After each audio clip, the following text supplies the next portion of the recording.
We here at SIPA are winding down our current fiscal year, and what a time it's been.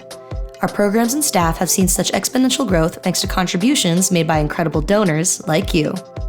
With our main headquarters fully up and running, alongside some new facilities making their start, here are a few highlights from our spring and summer programming. We kicked off the year in a big way with the official debut of our Health and Wellness Department and their community garden program known as Plato, or Filipinos and Latinos Accessing Together. Additionally, the Health and Wellness team hosted monthly workshops at our renovated building with community partners. These workshops offer resources to Hi-Fi residents seeking legal aid, free healthcare, and so much more. This dedication to our community's wellness has only deepened with the grand opening of the Hi-Fi Wellbeing Center. See what one of our guest practitioners had to say about the significance of the event.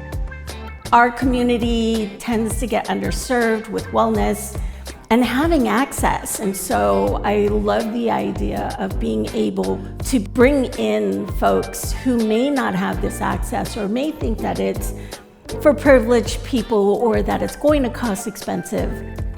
No, I'm here to really bring in that healing and that energy for everyone so that they can find and discover their own inner healer. Throughout the first quarter of this calendar year, our mental health department was hard at work providing psychoeducational training, workshops, and support groups to our Filipinx and BIPOC community members. Healing as a collective community remains a high priority for SIPA and is something that we have been able to share from coast to coast with our online programs. One of our longtime collaborators, Andrea, had this to say about working with our team. Yeah, it's been a great experience growing with SIPA. I feel like I've seen SIPA grown as an organization, and I have grown as well.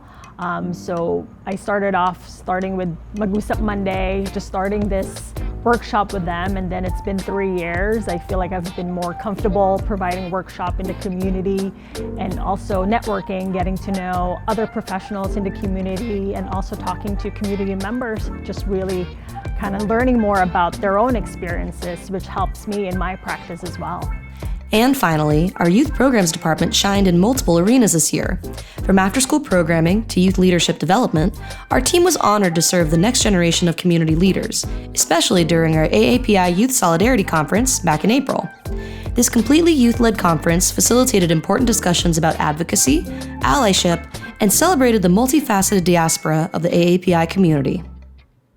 So what I heard throughout the day today was that everyone from youth to parents and caregivers to even our volunteers, I think that they're really happy that SIPA is here to be that place and to be a center to house a lot of this important work and these really tough conversations.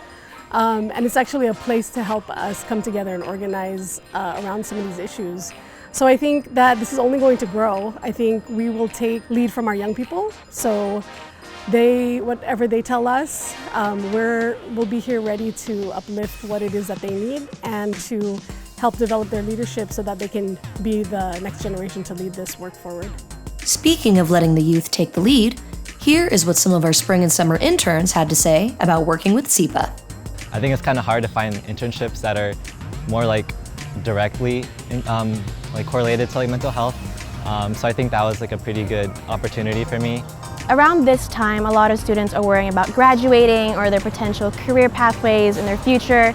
And I had a lot of struggles. I mean, I'm struggling even now. So I found that there's a lot of ways in which I can relate to them. And I hoped that I can provide them with advice or insight that I could give them, which is why some of our conversations were very relatable and very comfortable with one another because I was around their age group and I could relate to them to a lot of things. So our conversation was a bit easier and more flexible. I think also because we made it, a safe space for them. This was a space to talk about these things, but at the same time, I think it was a little surprising because I never had that kind of experience in high school, and I don't know if I would be as open with it. So I think the group of students we had were very, very, very open, more open than I would ever thought. And I think it also just strengthened my interest in mental health and my career pathway. I'm not really sure what that looks like, in the future with SIPA. But I would want to keep associated with it and I don't know, do something to be a part of it because I really enjoy what they're doing for our community.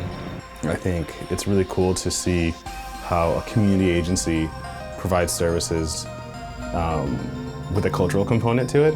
I think it's really cool, it's really needed, especially that it's providing a cultural component in a community where there are lots of people of that community, of that culture. As a case navigator here, I think I've gained a lot of confidence as a social worker, especially as a bachelor's. It's really built up my competence and confidence working with diverse communities.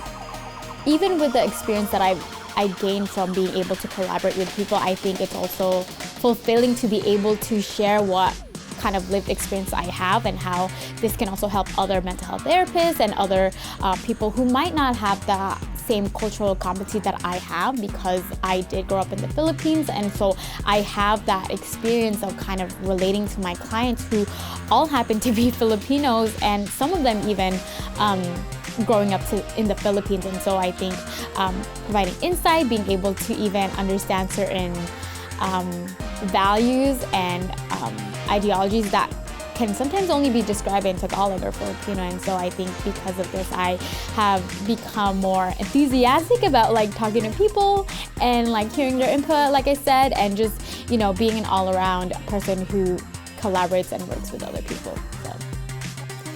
We hope you enjoyed this recap. You can look forward to even more community-driven programming in the future, thanks to your generous support. Maraming salamat, and see you next time at SIPA.